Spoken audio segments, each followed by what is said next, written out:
अस्सलाम वालेकुम नाज़रीन, आप देख रहे हैं जियो न्यूज और प्रोग्राम मेरे मुताबिक के साथ मैं हूं सरवत फलीम। सुहेल वराई साहब भी हमारे साथ स्टूडियोज में मौजूद हैं। प्रोग्राम के आगाज पर सबसे पहले बात करेंगे अगली हुकूमत के हवाले से कि कौन सी जमात है जो अगली हुकूमत बनाने का सोच रही है, जिसमें तस्करा सबसे पहले नून लीग का किया जाएगा। सुहेल साहब, नून लीग ऐसी फिजा बना रही है कि अगली हुकूमत वो बनाएगी। इसके लिए पंजाब भर में सेमिनार्स भी करवाए जा रहे हैं, जिनमें बताया जा रहा है कि अगर नून लीग हुकूमत में आती है तो किस किस्म की और क्या क्या तब्दीलियां की जाएंगी। क्या उनके अंदरूनी हल्के वाकई समझते हैं कि अगली हुकूमत नून लीग की होगी? मेरा ख्याल है कि मुस्लिम लीग नून के स्ट्रेटजिस्ट या हिकमतकार या उनके थिंक टैंक वो समझते हैं कि वो उनकी इस वक्त पॉलिटिकल पोजीशन ऐसी है कि वो आसानी से सिंपल मेजॉरिटी हासिल कर लेंगे और अगली हुकूमत वफाक में और पंजाब में डेफिनेटली उनकी होगी। लास्ट टाइम तो आपने ये भी कहा था कि जरदारी साहब ऐसा सोच रहे हैं कि अगली हुकूमत पाकिस्तान पीपल्स पार्टी की आएगी, तो नून लीग किस बेस पर इस किस्म के ख्यालात सामने ला रही है? हर पार्टी को ये तज्जिया करने का हक हासिल है और ये दावा करने का भी हक हासिल है कि उनकी जमात बरसर इक़्तिदार आएगी। इमरान खान साहब ने तो हमारे एक एंकर पर्सन को ये लिख के दिया है कि वो अगली दफ़ा मेजॉरिटी सीटें जीतेंगे। जरदारी साहब से मैंने आपको अपनी मुलाकात का हवाला दिया था कि वो समझते थे कि वो समझते हैं अब भी कि बाआसानी उनकी जो हुकूमत है अगली उनकी बन जाएगी, लेकिन वो ये समझते हैं, उनका तजिया ये है कि पंजाब से मुस्लिम लीग नून ज़्यादा सीटें जीतेगी, लेकिन ओवरऑल पाकिस्तान से पीपल्स पार्टी इतनी सीटें ले लेगी और अलाइज के साथ मिलकर हुकूमत बना लेगी। अब मुस्लिम लीग नून क्या समझती है? इस हद तक वो अपने बारे में पुरुमीद हो चले हैं कि वो कहते हैं कि अटक से सलीम हैदर की सीट और पिंडी से राजा परवेज़ अशरफ की सीट के अलावा उन्हें कहीं खतरा नहीं, और इनको भी सीटों को वो मुकम्मल तौर पर ये नहीं समझते कि पीपल्स पार्टी जीत जाएगी। इन सीटों के बारे में भी वो ये समझते हैं कि ये खतरे में है। तो उनकी तो इस वक्त उम्मीद जो है उसका लेवल बहुत ऊपर जा चुका है। लेकिन सुहेल साहब, ये तमाम तर अंदाजे उन्होंने किन बेसिस पर लगा लिए? देखिए, एक तो हर सियासी जमात जो है वो हवा के रुख को उसका दावा होता है कि वो पहचानते हैं। अब मैंने नून के जो हिकमतकार थे, उनके स्ट्रेटेजिस्ट थे, उनसे ये सवाल किया कि ये अंदाजे कैसे लगे हैं। एक तो हम भी अंदाजे लगाते हैं कि कॉन्स्टिट्यूंसी में किसका पलड़ा भारी है, कौन सी बरादरी किसके साथ है। तो पता ये चला कि उन्होंने 40 से 45 जो हलके हैं उनके सर्वे करवाए हैं एक इंटरनेशनल एजेंसी से, बिल्कुल उसी तरह की एजेंसी से जिस तरह IRI ने जिस तरह के सर्वे करवाए थे। और इससे पहले उन्होंने खुद अपना एक तज्जिया बनाया था जिसमें पूरी पंजाब की सीटों को डिस्कस किया है और उसमें उन्होंने कई चीज़ें ली हैं। एक तो पार्टी वोट लिया है, बरादरियों का अंदाज़ा लिया है, कैंडिडेट जो उनके साथ है और उनके मुखालिफ हैं उनकी पास्ट की परफॉर्मेंस देखी है। फिर मसलन फैसलाबाद है, वहाँ ये देखा है कि वहाँ बेरोज़गारी कितने % है, उसका क्या इफ़ेक्ट है, लोड शेडिंग का क्या इफ़ेक्ट है, पावर लूम्स बंद हुई हैं, जनूबी पंजाब में और इंडिकेटर्स को शामिल किया है, गुर्बत को शामिल किया है। तो ये सारे इंडिकेटर बना के नून लीग वालों के जो हिकमतकार हैं वो ये समझते हैं कि उनका ये तज्जिया दुरुस्त है। हाँ, असल टेस्ट तो तब होगा कि जब इलेक्शन की मुहिम शुरू होगी और तहरीक इंसाफ भी पूरे ज़ोर से आएगी और पीपल्स पार्टी भी पूरे ज़ोर से आएगी, नए इत्तेहाद भी बनेंगे, फिर पता चलेगा कि ये तज्जिए क्या उसी तरह कायम रहते हैं या इनमें कुछ फ़र्क आ जाता है। तो सब जनूबी पंजाब में तो पाकिस्तान पीपल्स पार्टी अपनी सीटें ले ही जाएगी, लेकिन नून लीग किस तरह से वहाँ पर अपनी सीटें मुकम्मल करेगी या वहाँ पर अपनी जगह बना पाएगी? मेरा ख्याल है कि जो नून लीग वालों का तज्जिया है वो ये कहता है कि 43 सीटें हैं टोटल जनूबी पंजाब की, तो उनका क्लेम ये है कि 20 से 23 सीटों तक वो पहुंच सकते हैं और वो अभी समझते हैं कि अभी इलेक्शन जब आगे बढ़ेगा तो शायद और भी वो सीटें हासिल कर लें।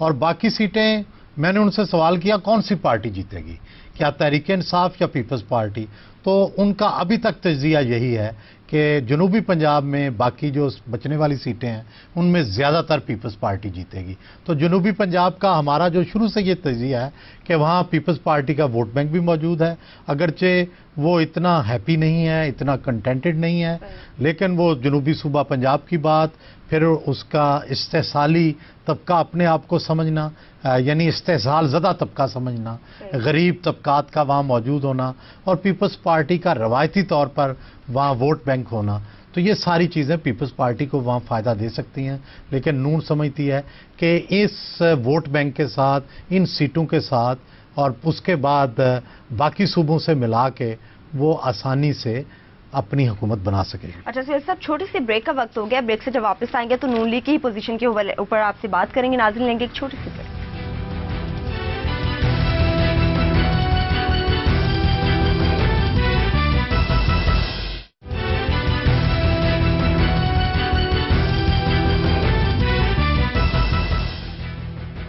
वेलकम बैक नाज़रीन। सुहेल साहब, एक मरतबा फिर से नून लीग के ही ऊपर आपसे बात करेंगे। क्या समझते हैं कि सिंध को हम सामने रखते हैं तो नून लीग वहां पर भी सीटें हासिल करने की कोई तवक्को रखती है?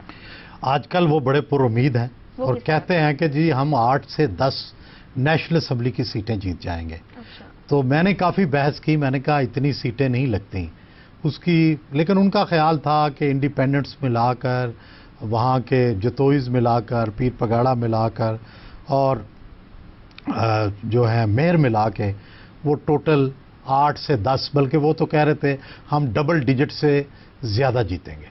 तो पीर पगाड़ा फैक्टर कोई रोल अदा करेंगे? अगर मेरी ज़ाती राय आप सुनना चाहें तो गुजारिश ये है कि मैं मुस्लिम लीग नून के सिंध के बारे में जो तज्ज़िया है, पंजाब के बारे में भी कई सीटों पर मेरे तहफ़्फ़ुज़ात हैं और सिंध के बारे में तो मेरा इत्तफाक नहीं है कि वहाँ पीपल्स पार्टी को कोई बड़ा डेंट डालने में कामयाब हुए हैं। ये ठीक है कि पीपल्स पार्टी से सिंध के लोग खुश नहीं हैं, ये भी ठीक है कि वहाँ लोगों के बहुत सारी जो दुख थे वो दूर नहीं हुए, लेकिन मुझे कोई वहाँ सियासी तब्दीली की जो लहर है वो नज़र नहीं आती। खैबर पख्तूनख्वा में सुहेल साहब अगर रखते हैं, नून लीग की पोजीशन चूंकि डिस्कस कर रहे हैं, खैबर पख्तूनख्वा में क्या समझते हैं, नून लीग कुछ सीटें हासिल करेगी? देखें, हज़ारा में और चंद इंडिविजुअल्स के हवाले से उन्हें उम्मीदें ज़रूर हैं, लेकिन कोई बहुत बड़ी तवक्को नहीं कर रहे और मेरा ख्याल है कि उन्हें भी पता है कि वहाँ इमरान खान जो हैं वो सबसे ताकतवर जा रहे हैं और मुझे तो यूँ लगता है कि अगर यही हालात रहे, कोई बड़ी तब्दीली ना आई तो खैबर पख्तूनख्वा की हुकूमत इमरान खान के पास जाएगी, सूबाई हुकूमत वो बनाएंगे। लेकिन ये सारे जो बाकी सियासी पार्टियां हैं, आज ही खबर शाया हुई है कि ANP और JUIF करीब आ रहे हैं, जो कि बिल्कुल एक दूसरे के डाई हार्ड एनिमीज थे और PMLN और मौलाना फजलुर रहमान भी काफ़ी करीब हैं। तो मुझे ऐसे लगता है कि इमरान का मुकाबला करने के लिए ये सारे सीट एडजस्टमेंट कर लेंगे और ये सारे बज़ाहिर उसका नाम इत्तेहाद नहीं होगा, लेकिन इमरान खान को हराने के लिए KPK में ये सब इकट्ठे भी हो सकते हैं। आपकी गुफ्तगू से एक अंदाज़ा भी आपका माइंड में आ रहा है सुहेल साहब, जो कि आपका गलत साबित हो गया। आपने कहा था कि मुत्तहिदा और पाकिस्तान पीपल्स पार्टी एक साथ ही चलेंगे, मुफाहमत के साथ ये दोनों पार्टियां चलेंगी, लेकिन इत्तेहाद तो ख़त्म ही हो गया उनका। मैंने ये कहा था कि मुत्तहिदा और पीपल्स पार्टी की बहुत गहरी अंडरस्टैंडिंग है और इस इत्तेहाद के टूटने से ये साबित हुआ कि इनकी उससे भी गहरी अंडरस्टैंडिंग है। वो किस तरह? वो देखें किया उन्होंने क्या है कि दोनों ने इस इत्तेहाद के तोड़ने से अपना सियासी फायदा समझता। मसलन पीपल्स पार्टी जो है उसको सिंध में तकलीफ पहुंच रही थी, उसके ऊपर तनकीद हो रही थी कि आपने बलदियाती आर्डिनेंस में सिंध को 2 हिस्सों में तकसीम कर दिया है। अब जब उन्होंने बलदियाती आर्डिनेंस को चेंज किया है, उस लॉ को चेंज किया है, तो वही कौम परस्त तालियां बजा रहे थे और वाह वाह कर रहे थे। अब सिंध में पीपल्स पार्टी की इस हवाले से मुखालफत ज़ीरो हो चुकी। अब दूसरी तरफ मुत्तहिदा ये क्लेम करने में बिल्कुल हक बजानब होगी कि देखें, हम अपने इलाकों के लिए हमने एक मुआहदा करवाया था, पीपल्स पार्टी ने वो मुआहदा तोड़ दिया और शहर के लोगों को हकूक नहीं दिए जा रहे। तो दोनों अपनी अपनी सियासी फ़ायदा दोनों ने उठाया है। अच्छा सुहेल साहब, ऐसा लगता है कि नून लीग, चूंकि आपने भी देखा कि किस तरह से उनका वोट बैंक भी इस वक्त बढ़ रहा है और उनको भी लग रहा है कि वो जीत जाएंगे, अगली हुकूमत बना लेंगे, लेकिन ऐसा मालूम होता है कि जैसे उनकी कामयाबी में कुछ रुकावटें हैं। क्या समझते हो कौन से ऐसे बेसिक फैक्टर्स हैं जो नून लीग की कामयाबी में रुकावट बन सकते हैं? देखिए, पाकिस्तानी सियासत जो होती है ना, इसमें कामयाबी सिर्फ इस बात का नाम नहीं है कि हवा चल पड़ी है, इस बात का नाम भी नहीं है कि सारे बाअसर उम्मीदवार आपके पास आ गए हैं, और भी कुछ फैक्टर्स हैं। मसलन इंटरनेशनल फैक्टर, उसमें शायद नवाज शरीफ को इस वक्त फ़ायदा पहुंच रहा है। बहुत से सफ़ीर हर हफ्ते उन्हें मिलने आते हैं, जिससे तासुर मिलता है कि वो उन्हें फ्यूचर गवर्नमेंट समझ रहे हैं। लेकिन जो एक तासुर उनके ख़िलाफ़ जा रहा है वो तासुर ये है कि फ़ौज से उनके मामलात अच्छे नहीं हैं। हकीकत क्या है ये तो किसी को मालूम नहीं। जैसे मैंने ऐवान सदर में किसी बाअसर शख्सियत से पूछा कि नून लीग और फ़ौज के तल्लुकात अच्छे नहीं हैं, तो उस शख्सियत का कहना था कि नहीं, ये आपका तासुर है, इतने बुरे भी नहीं हैं। शहबाज शरीफ के ज़रिए मामलात और बातचीत होती रहती है। और दूसरा जो नेगेटिव या नेगेटिव उनसर है या रुकावट है, मैं वो समझता हूँ कि तहरीक इंसाफ है। वो किस तरह? तहरीक इंसाफ के अंदर ये वाहिद जमात है जिसके अंदर री एमरजेंस की ताकत मौजूद है। ये किसी वक्त भी अपने मुखालफिन को हैरान कर सकती है। इसके अंदर ये कैपेसिटी मौजूद है। अगरचे वक्त के साथ साथ ये कैपेसिटी कम हो रही है, लेकिन अब भी किसी न किसी स्वासी पॉइंट पर, जैसे अभी लश्कर जंगवी के बारे में बयान देकर इमरान खान ने बड़ी जो थी बाज़ हलकों को बहुत खुश किया, बड़ा दिलेराना बयान दिया। इसी तरह की पॉलिटिकल पॉइंट स्कोरिंग में और स्टांस लेने में इमरान जो है वो सबसे आगे बढ़ सकते हैं। और तीसरा फैक्टर जो है वो बेगानगी है मुस्लिम लीग नून के हवाले से कई चीज़ों से। मसलन ताजर तंजीमें जो उनका एसेट होती थी, उनके साथ उनका राब्ता आलमोस्ट ना होने के बराबर है।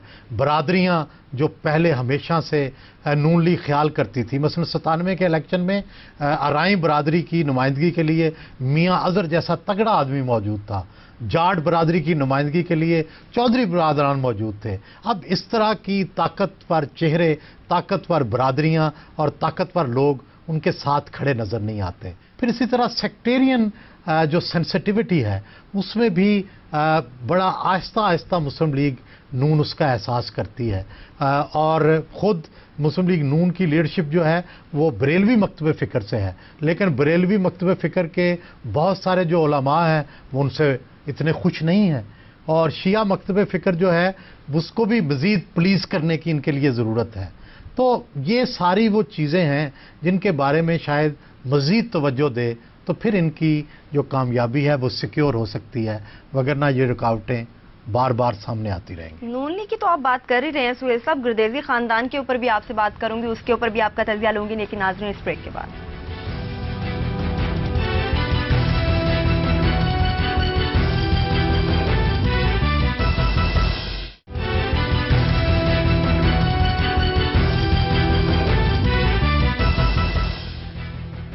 ब्रेक के बाद नाज़रीन आपको एक मरतबा फिर से खुशामदीद कहते हैं। सुहेल साहब, नून लीग की चूंकि बात हो रही है, शहबाज शरीफ के हवाले से आपने कहा था कि लगता है कि वो एनर्जी मिनिस्टर बनने का सोच रहे हैं। क्या समझते हैं कि वो एनर्जी मिनिस्टरी का जो ओहदा है वो हासिल कर पाएंगे या फिर एक मरतबा फिर वज़ीर आला पंजाब ही रहेंगे? मेरा ख्याल है कि मुझे पहले ये इन्फॉर्मेशन मिली थी कि इस बात पर गौर व गौज़ हो रहा है और दो रहनुमाओं को ये कहा भी गया है, चौधरी निसार अली और ख्वाजा आसिफ को, कि आप MPA का इलेक्शन भी लड़ें, जिससे ये लगता था कि भाई पंजाब के अंदर चीफ मिनिस्टर जो है शहबाज शरीफ ये शायद एनर्जी मिनिस्टर बने। और उन्हें खुद कई दफ़ा ये बयान भी दिया। लेकिन अब मुझे कुछ ऐसा इशारा मिला है कि शहबाज शरीफ शायद अगर मुस्लिम लीग नून जीती तो वो पंजाब का चीफ मिनिस्टर रहना ही उनकी पहली प्रायोरिटी होगी। लेकिन सुहेल साहब, वो अपनी फर्स्ट प्रायोरिटी इस चीज़ को क्यों रखेंगे कि वज़ीर आला पंजाब रहें? आखिर उनको फेडरल का भी तो एक ओहदा दिया जाएगा। मेरा ख्याल है कि अब ये सोच बहुत सारे मुस्लिम लीग नून के सर्कल्स के अंदर और मियाँ शहबाज शरीफ साहब को के जो सपोर्टर्स हैं उनके अंदर ये मौजूद है कि वो रोल मॉडल बन गए हैं, मेट्रो बस का प्रोजेक्ट शुरू किया है और बहुत सारे वो मंसूबे उनके जहन में हैं जो वो बतौर चीफ मिनिस्टर रहकर ही कर सकते हैं। और दूसरा सबसे बड़ी बात, पंजाब में रहेंगे तो लीडरशिप रोल रहेगा। अच्छा, गुरदेजी खानदान की भी तो एक खबर थी जो अखबारात की जीनत बनी थी सुहेल साहब। देखिए जी, हल्का सियासत पे हम बात करते रहते हैं, जो बुनियादी तौर पर पॉलिटिक्स जो है वो हल्का सियासत से शुरू होती है। अच्छा। और जितनी भी हम ऊपर की बातें करते हैं असल उनका ग्राउंड ग्रास रूट पॉलिटिक्स वो हल्के हैं। तो NA 186 जो है, बहावलपुर 4 इसका नाम है, इसमें पिंग पांग एक गेम है, कभी उसकी बारी कभी उसकी बारी, कभी मेरी बारी कभी आपकी बारी। अच्छा। ये दो शख्सियतें हैं, दोनों बड़े काबिल एहतराम हैं, जनाब रियाज हुसैन पीरजादा साहब और जनाब तस्नीम नवाज गर्देजी साहब। इन दोनों के दरमियान खेली जाती रही है। रियाज हुसैन पीरजादा साहब फेडरल मिनिस्टर थे थोड़ी देर पहले तक, अब नून लीग में जा चुके हैं। इनका एक भांजा भी MPA है। ये अब नून लीग की तरफ से इलेक्शन लड़ेंगे। पिछली दफा जीते थे काफ लीग से, इससे पहले पीपल्स पार्टी में भी रह चुके हैं, इससे पहले आईजीआई में भी रह चुके हैं। जो तस्नीम नवाज गिरदेजी साहब हैं, ये अभी पीपल्स पार्टी में शामिल हुए हैं। चलें सुहेल साहब, सियासत की तो बहुत बात होगी, आपके पास एक खूबसूरत किताब नजर आ रही है, इसके बारे में भी आपसे जानूंगी। लेकिन आप खासी ऐसी किताबें हैं जिनका आप मुतालिया करते हैं, हर प्रोग्राम में हमारे देखने वालों के साथ भी शेयर करते हैं। आप एक्सपो सेंटर लाहौर में जो बुक फेयर लगा था वहां पर भी आप गए थे, लेकिन आज कहा जा रहा है लिटरेरी फेस्टिवल भी लाहौर में शुरू हो गया, आपने दौरा किया? मैं अभी बाहर से गुजरा हूं और मैंने देखा है, और बड़ी खुशी की बात है। पहले कराची में लिटरेरी फेस्टिवल हुआ है, अब लाहौर में लिटरेरी फेस्टिवल हो रहा है। इसकी जितनी भी तारीफ की जाए कम है। लेकिन आज ही सुबह मेरी अपने दो हमारे उर्दू के लिखने वाले हैं, वजाद मसूद साहब और यासर पीरजादा साहब, उनसे टेलीफोन पर बात हुई है। और तासुर यहाँ ये है कि ये सिर्फ और सिर्फ जो फेस्टिवल है, ये आवाम का फेस्टिवल होना चाहिए, ये अशराफिया का फेस्टिवल बन गया है। और ये लाहौर का जो फेस्टिवल है, इसमें तो शायद पब्लिक स्कूलों के बच्चे आए ही नहीं है या उन्हें बुलाया ही नहीं गया। जहाँ ये फेस्टिवल बहुत अच्छी बात है, वहाँ सिर्फ इससे अशराफिया का इवेंट बना देना, मैं इससे इत्तफाक नहीं करता। और मेरी हुकूमत पंजाब से गुजारिश होगी कि अदब को तो जितना फैलाया जाए, इसका रिश्ता आवाम से होता है, तो उनको भी पार्टिसिपेट करवाया जाए। अच्छा सुहेल साहब, हमारे चूंकि प्रोग्राम का वक्त इख्तिताम को पहुंचने वाला, मुख्तसर सा तारुफ इस किताब का हमारे देखने वालों के लिए करवा दीजिए। ये एक नई किताब आई है, सेनेटर SM जफर की कहानी, उनकी अपनी जुबानी। और मैं पढ़ के ये हैरान हो गया हूँ कि अभी मैंने ये मुकम्मल नहीं की, लेकिन इतना सच SM जफर साहब ने ये जो अपनी सेनेटरशिप थी, उसके ज़माने के सारे वाक़यात, किस तरह MMA से मुआहदा हुआ, किस तरह जनरल मुशर्रफ से मुलाकातें होती रहीं, किस तरह मुस्लिम लीग काफ की जो पार्टी के इजलास होते थे उनमें क्या होता था, एक एक तफसील को इन्होंने, ये जिंदा तारीख है कि ये तारीख का हवाला बनेगी। ये किताब इतने अच्छे तरीके से लिखी गई है, सच और सिर्फ सच को इन्होंने मद्देनजर रखा है। बहुत शुक्रिया सुहेल साहब, आपने एक अच्छी किताब का तारुफ हमारे देखने वालों के लिए कराया। नाज़रीन, इसके साथ ही प्रोग्राम का वक्त इख्तिताम को पहुंचता है। फीडबैक के लिए आप हमें ईमेल कीजिए mm@geo.tv पर, फेसबुक पर भी आप हमें ज्वाइन कर सकते हैं। इंशाल्लाह अगले हफ्ते फिर मुलाकात होगी। खुदा हाफिज़।